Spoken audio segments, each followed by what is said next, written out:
Hi అండి, ఈరోజు మనం గుత్తి వంకాయ పౌడర్ని ఎలా ప్రిపేర్ చేసుకోవాలో చూద్దాం. ఫస్ట్ స్టవ్ మీద ఒక ప్యాన్ పెట్టుకుని అందులోకి 1 కప్ వేరుశనగపప్పులు వేసుకోండి.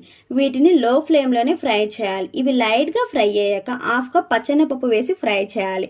వీటిని మీడియం ఫ్లేమ్లో కానీ హై ఫ్లేమ్లో కానీ పెట్టి వేయించకండి. ఎందుకంటే పైన కలర్ చేంజ్ అయిపోయి లోపల సరిగ్గా ఫ్రై అవ్వదు. కాబట్టి లో ఫ్లేమ్లోనే ఈ విధంగా క్రంచీగా అయ్యేంత వరకు వేయించుకున్న తర్వాత ఒక ప్లేట్లోకి తీసుకుని పక్కన పెట్టుకోండి.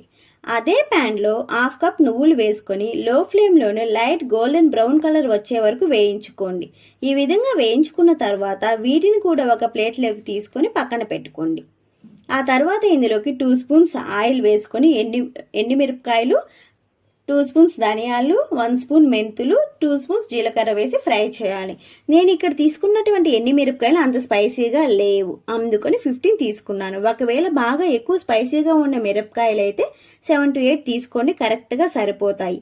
అలాగే మీ టేస్ట్కి తగినట్లుగా మీరు ఈ ఎండుమిరపకాయలను అడ్జస్ట్ చేసుకోవచ్చు. అంటే మీరు కొంచెం ఎక్కువ స్పైసీగా కావాలి అంటే కొంచెం ఎక్కువ ఎండుమిరపకాయలు, లేదు అంటే తగ్గించుకోవచ్చు. ఆ తర్వాత వీటిని లో ఫ్లేమ్లోనే లైట్గా కలర్ చేంజ్ అయ్యే వరకు వేయించుకోండి. ఈ విధంగా వేయించుకున్న తర్వాత వీటిని కూడా ఒక ప్లేట్లోకి తీసుకొని పక్కన పెట్టుకోండి. ఇప్పుడు మనం వేయించుకున్నటువంటి ఈ పదార్థాలన్నింటినీ చల్లారనివ్వండి. ఇవన్నీ బాగా చల్లారిన తర్వాత వీటన్నిటిని ఒక మిక్సీ జార్లో వేసుకోండి. ఆ తర్వాత దీన్ని కోర్స్గా గ్రైండ్ చేసుకోండి. చూడండి, ఈ విధంగా బరకగా గ్రైండ్ చేసుకోండి. అంతే, గుత్తి వంకాయ పౌడర్ రెడీ.